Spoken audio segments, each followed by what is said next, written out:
Hi everyone, it's Han again, and today I'll be presenting the third diecast model that I have, which is the HobbyJapan 143 scale Honda Accord. So this is the 11th gen version of the Honda Accord, which is the current latest gen at the time of recording. I believe it was released around the year 2023, and it is a model that is not present in the country that I live in Southeast Asia, Malaysia. So let's go see the box a bit. Here's the back. Basically the licensing official licensed product from Honda. So of course this is the platinum white pearl color. So the shop that was selling this Honda Accord, is a local shop around here, did have the other color, the Canyon Ridge Blue. I think it's called a Canyon Ridge Blue. Let me check. Yep, Canyon River Blue Metallic, but I opt for the white, which is good because the white looks really good, which I'll show you later. But now most of the car in my collection is white. So let's look at the bottom of the box.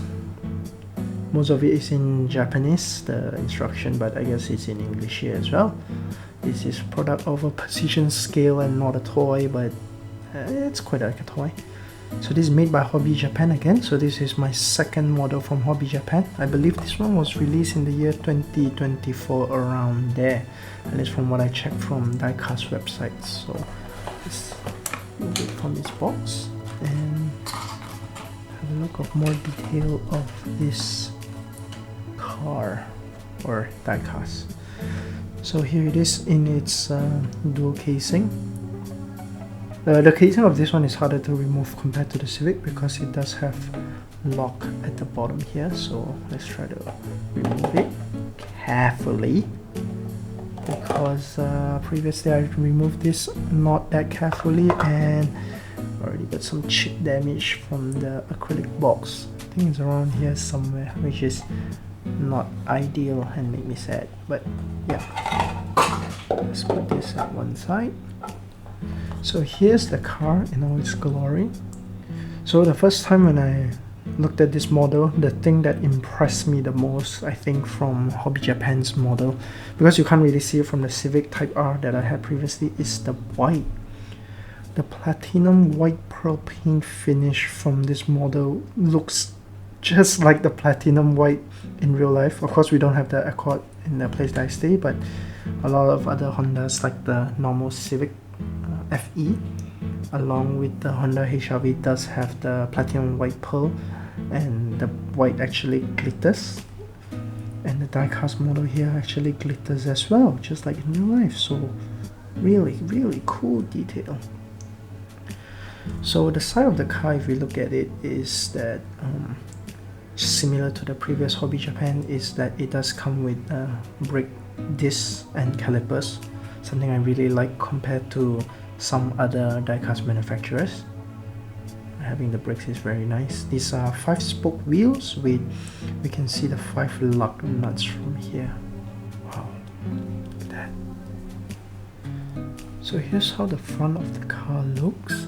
So the front of the car actually impressed me quite a lot as well, because we can see from the Honda logo, if it focuses, is that it does have a blue covering around it, because of course this is the EHEV version of the Honda Accord, which means this is the hybrid.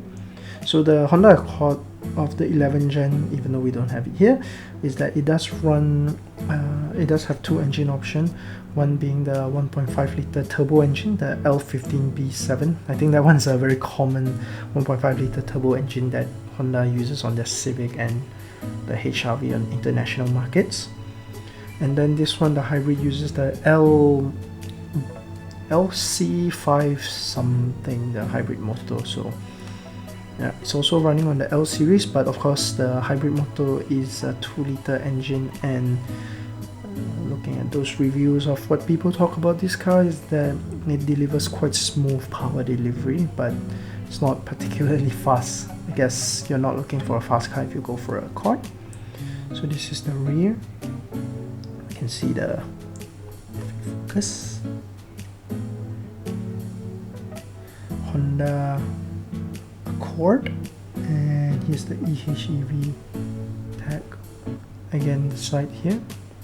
So one thing I like about Hobby Japan, because I guess it's made in Japan, is that the car is right-hand drive.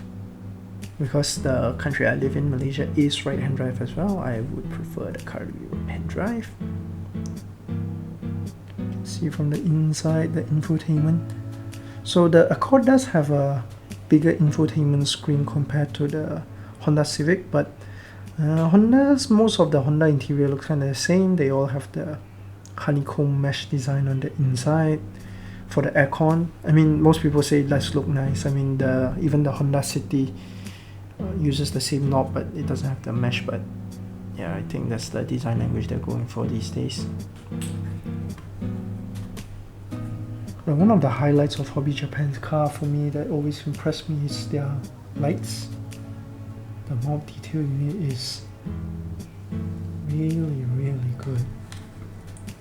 Wow. Of course, with it being not a sports car like the Civic Type R the other time, the car does look a bit more plain, but I think the car looks quite plain in real life as well.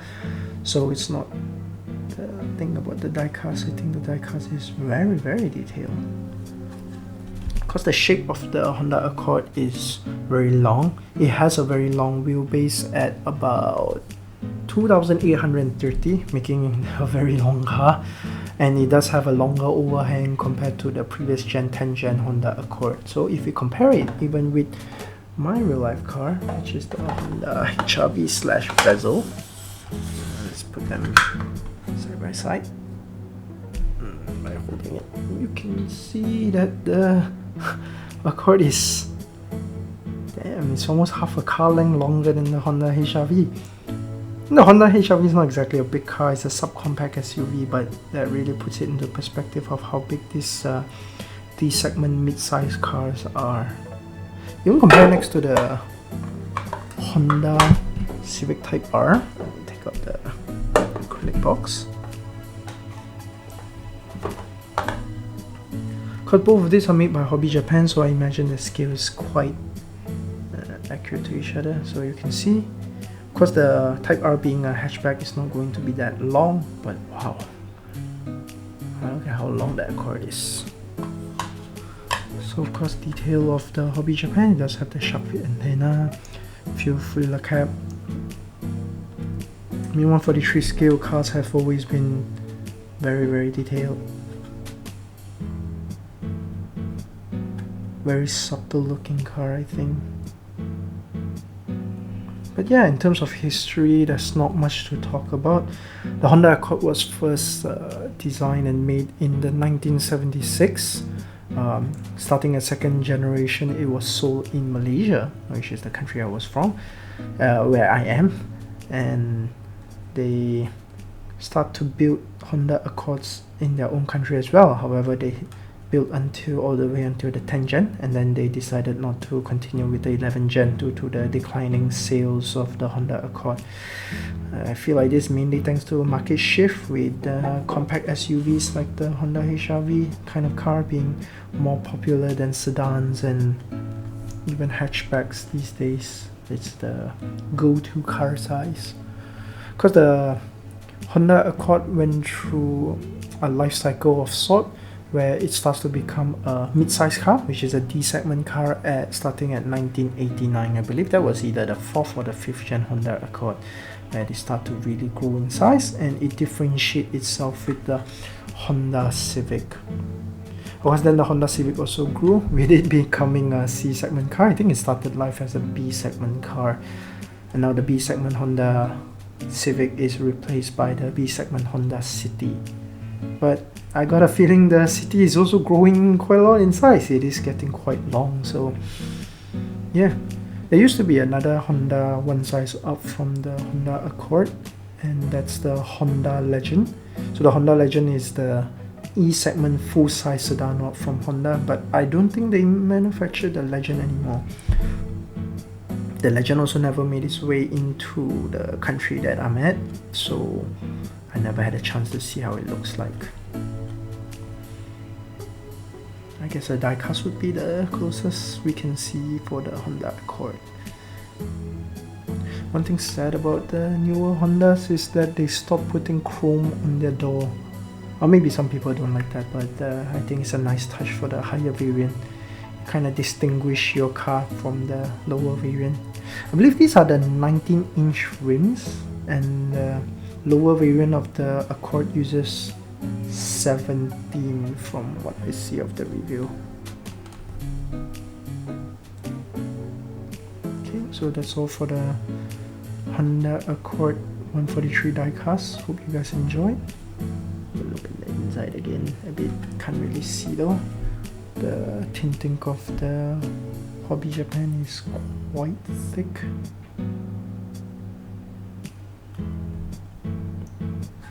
Of course, being a modern car, it does have the ADAS as well, so that's cool. Okay. Thanks for watching, everyone. Hope you guys stick around for my next car review as well. Alright, thank you. Bye bye.